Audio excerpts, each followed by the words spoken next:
Welcome to Rewired for Love.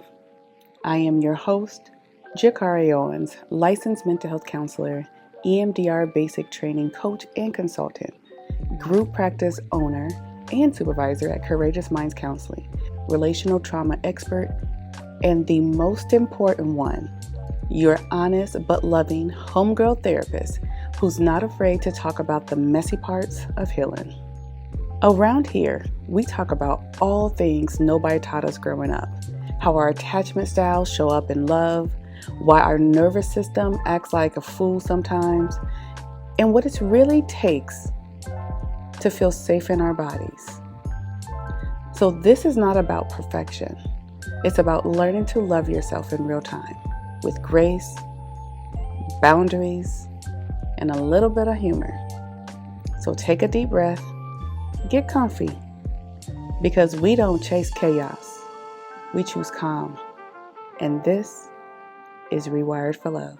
Hey y'all, welcome back to Rewired for Love. Okay, let's not even waste no time.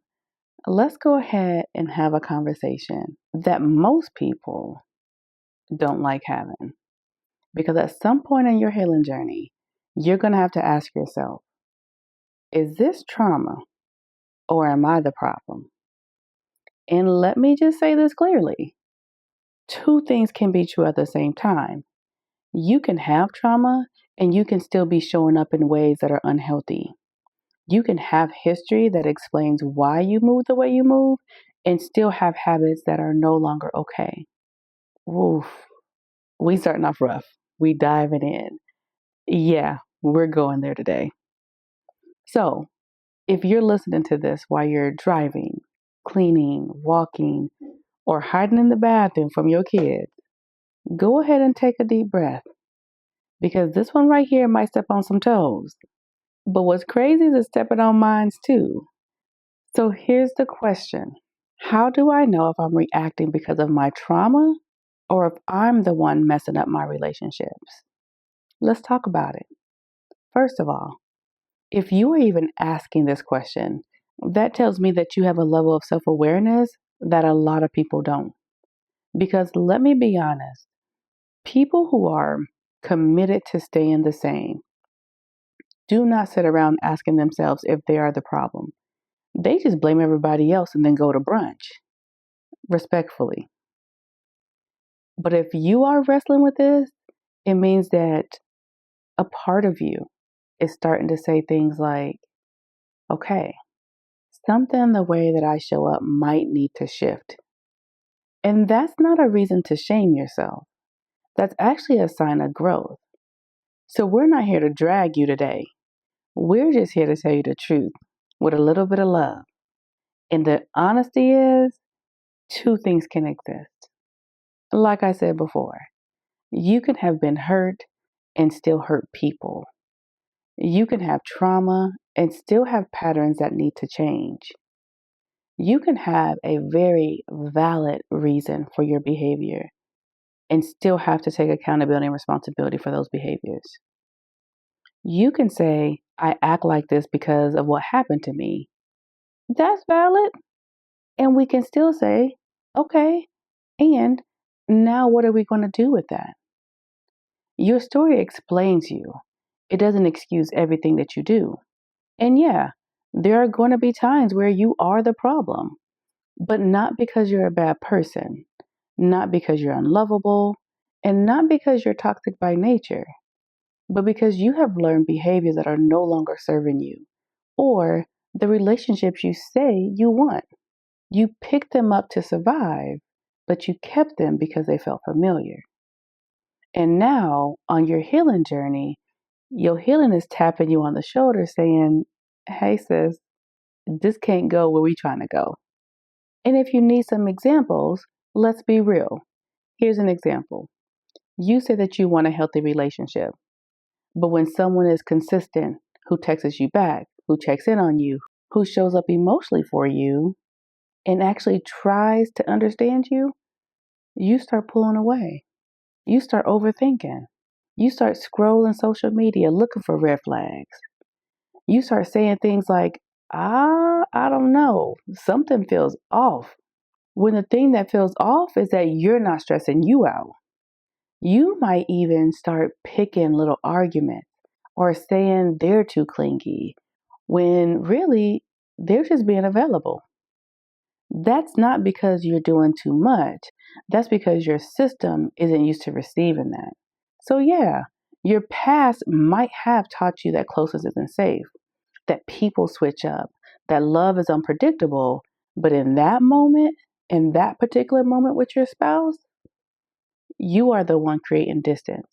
You're not just being picky, you're sabotaging what you said that you wanted. And if that don't hit for you, let me give you another example. You get triggered when your partner doesn't respond right away. Why? Because they're working, they're in a meeting, they're busy with their kids, they're taking a nap, and automatically your brain goes to, they're ignoring me, they're talking to somebody else, I must have done something wrong. Now your chest tight, your stomach in knots, you're refreshing the thread, you're rereading the last messages every 20 minutes, all before you can regulate. Before you regulate, you react. You send this big old text message. You send that never mind, forget it message. And then you start an argument. Or you shut down. And you say things like, bet, I won't text you either. That may come from a very real abandonment wound. Maybe people did disappear on you. Maybe people did ghost you. Maybe people did only hit you up when they needed something. That history is real. But if it keeps happening, if every delayed response turns into an emotional explosion or emotional shutdown, you are the one creating the pattern that is hard to sustain in a healthy relationship. The wound is not your fault, but the pattern is now your responsibility. And if that didn't hit for you, here's another example. And don't get quiet on me. Stay with me. You say that you want communication. You say that you want somebody who can talk, or you want someone who's emotionally mature.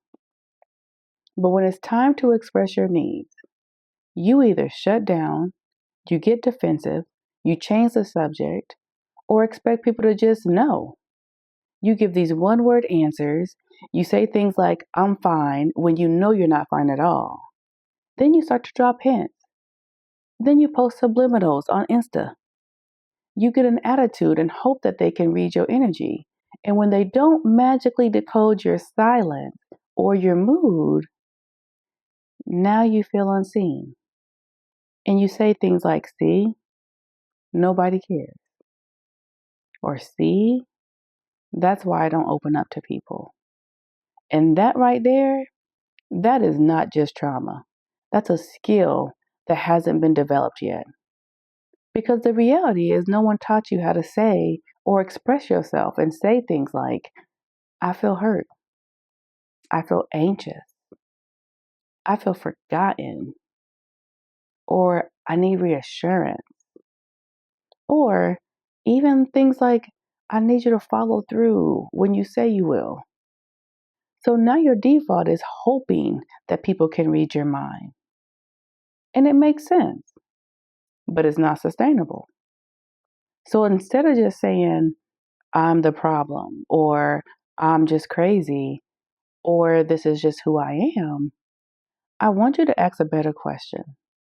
I want you to ask yourself, where did I learn that? Because every behavior you had served a purpose at some point.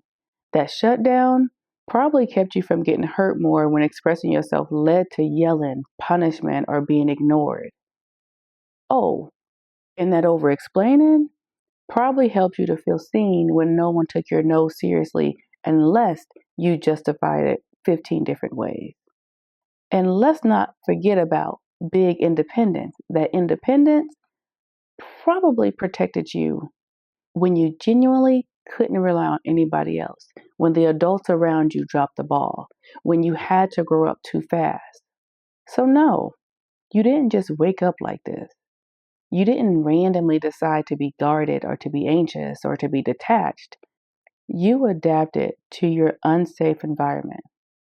You built strategies to survive environments that were not emotionally safe. And those strategies worked back then. But just because it protected you then doesn't mean it's helping you now. What kept you safe in a chaotic household might be killing your intimacy in a stable relationship. What made you feel powerful when you had no control as a child might be making you controlling as an adult. And then what helped you to make it through your last heartbreak might be blocking you from your next healthy connection. There comes a point in your healing where you have to look at your patterns and tell them, thank you for helping me survive. But you can't drive anymore. Now let's balance this, because I'm not about to sit here and have you taken all the responsibility for everything. There are times when you are not the problem, when you are communicating clearly, you're showing up consistently, taking accountability, doing the work, and the other person is still being dismissive, inconsistent, emotionally unavailable, or just unwilling to grow. And that is not your trauma, but that is your reality. You're not overreacting because you want respect. You're not trauma dumping because you're asking for clarity. You're not too sensitive because you notice patterns. Healing also looks like knowing the difference between I'm being triggered right now and this situation is actually not healthy for me. Sometimes it's not I'm the problem. Sometimes it's I can see clearly that this environment is not safe for my healed version of me that I'm trying to become. And let me say this too. Part of healing is being okay with someone saying, hey, this right here, this is where you're showing up in a way that's not healthy. Maybe that's your therapist, maybe that's a trusted friend, maybe that's a partner saying, when you talk to me like that, it hurts me. Or when you shut down like that, I feel shut out.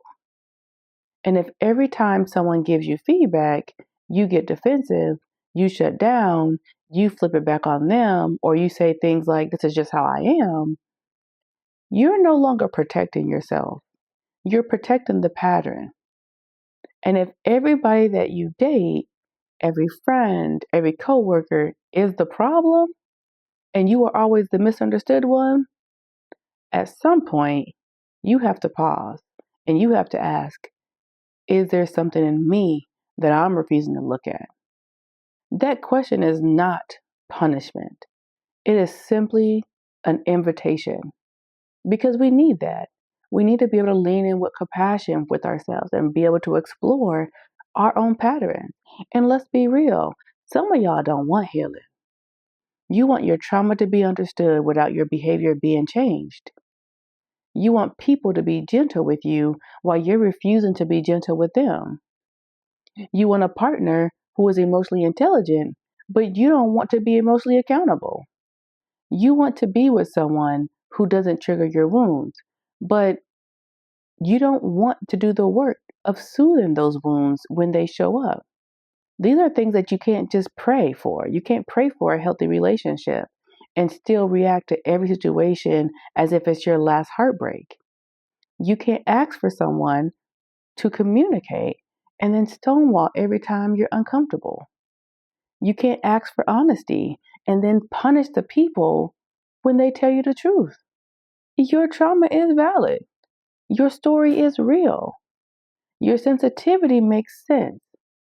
But your growth, your change, the way that you respond, that is your responsibility. Your trauma is valid, but your growth is your responsibility. Say that again if you need to yourself. My trauma is valid. My growth is my responsibility. So when we're talking about healing, healing looks like being honest with yourself, not in a way that beats you up, but in a way that tells the truth. And it may sound like this. I shut down when I'm scared. I pick fights when I feel insecure. I choose people who can't meet me because deep down, I'm afraid of people who actually can. Healing also looks like reflecting without shaming yourself. So instead of I'm terrible, I'm always messing things up, it becomes I can see this pattern and I'm willing to work on it. Healing looks like learning new ways of responding. That might mean taking a pause before you react, saying, I'm triggered right now, can we slow down? Practicing using I feel statements instead of you always attacks. Actually saying I need reassurance instead of creating chaos to get attention. Healing looks like choosing differently, even when it feels uncomfortable. Texting back calmly instead of matching their inconsistency. Staying into the conversation instead of hanging up. Owning your part instead of only pointing out theirs. Leaving a situation that your trauma wants to stay in because your healing knows better. Because awareness without change, that's just knowledge. And we're not just over here trying to know better. We're trying to do better. So I want to leave you with this. Where are you still protecting a version of yourself that your healing is asking you to outgrow? It might be that version that never spoke up, that version that had to be strong all the time, that version that believed love always hurts, that version that thinks this is just who I am, even when you know that version is exhausted. And I want you to think about this. Are you willing to be honest enough to change it? I didn't say perfect, and I didn't say overnight, but step by step. Are you willing to sit with the uncomfortability of knowing that I may have patterns that I need to change and become aware of them so that you can address them and challenge them? I'm going to take a step back because I feel like I'm stepping a little too much on people's toes and I want y'all to come back for the next episode. So let's take a pause. Some of this stuff was hard truths, and I know that. And I'm okay with that. But some of us needed to hear that. Some of us are so deep in our wounds and are so used to holding other people accountable, but lack holding ourselves accountable, that this could have been hard for us to hear this. And if that's the case for you, if this episode hit for you, I want you to share it with someone who's doing their work, but also needs a little reminder of their own patterns and how to stay on top of those. And if you got a question for the next episode, go ahead and send it in. Put it in the comments, do what you do. Because we're not just talking about love. We're trying to rewire it over here. So until next time, be gentle with yourself. Be kind to yourself. And remember that two things can be true. Yes, it can be your trauma. And yes, it is still your responsibility to be aware of your behavior and your patterns. Thank you for joining me for another episode of Rewired for Love. If today's conversation resonated with you, share with someone you care about, or take a moment to leave a review. Your feedback helps this community to grow and keeps these healing conversations flowing. You can also follow me and come hang out with me on all socials, YouTube, TikTok, Instagram, all of them at Rewired for Love Podcast. Go there to get your daily doses of healing, honesty, and a whole lot of love. Until next time, keep listening to your body, lead with compassion, and remember, you are safe enough to love and be loved.